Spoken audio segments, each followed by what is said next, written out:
நீங்க இப்போ இந்த வீடியோவை கேக்குறீங்கன்னா அதுக்கு காரணம் தற்செயல் இல்ல. இது இறைவன் உங்களுக்கு அனுப்பிய ஒரு நினைவூட்டல். நீ தனியா இல்ல. இந்த சில நிமிஷங்கள் உங்க மனசுக்கு ஒரு அமைதியை கொடுக்கும். கண்களை மூடுங்க.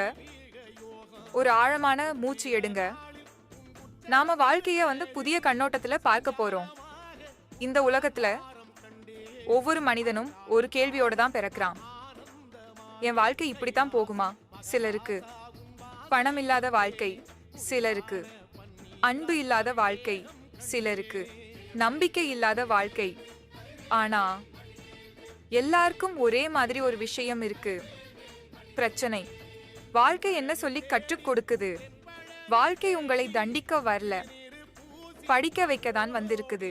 நீங்கள் விழும்போது அது தோல்வி கிடையாது, அது பாடம்.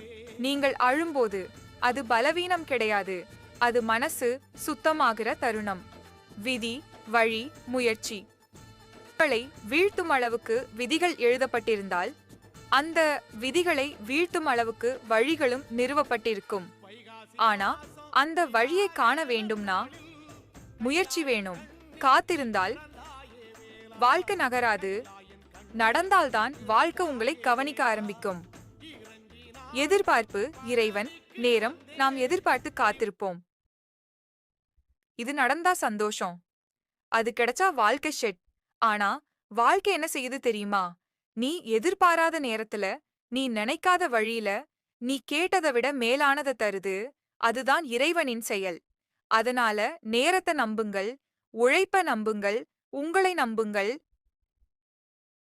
மனம் மனிதனின் மிகப்பெரிய போர்க்களம். காற்றை விட வேகமானது, கடலை விட ஆழமானது மனம். இந்த உலகத்துல அதிக உண்மைகள் மறைக்கப்படும் இடம் மனசுக்குள்ளதான். யாருக்குமே தெரியாம நாமே நம்மள வழியில இருக்கிறோம். அவன் இப்படி சொன்னான், அவங்க இப்படி நடந்தாங்க, எனக்கு மட்டும் ஏன் இப்படிலாம்? உணர்வு, அதீத உணர்ச்சி உணர்வோட இருங்க. ஆனா அதீத உணர்ச்சிக்குள் உங்களை இழக்காதீங்க. அதீத கோபம் உறவுகளை உடைக்கும். அதீத ஆசை மன நிம்மதியை அழிக்கும். அதீத எதிர்பார்ப்பு ஏமாற்றத்தை கொடுக்கும். உறவுகள் உண்மை எதிரிகளின் அவமானத்தை விட நெருங்கியவர்களின் அன்புக்காக நாம் அதிகமா சுயமரியாதையை இழக்கிறோம். இது உண்மை. அதனாலதான் பிடித்தவர்களோடு சிரிச்சு பேசுங்க, பிடிக்காதவர்களோடு யோசிச்சு பேசுங்க. மௌனம். வார்த்தை எல்லா நேரமும் விளக்கம் கொடுக்க வேண்டிய அவசியமில்லை. பேச வேண்டியதை தெளிவாக சொல்லுங்கள். இல்லையென்றால் மௌனம் காக்க கற்றுக்கொள்ளுங்கள். ஏனா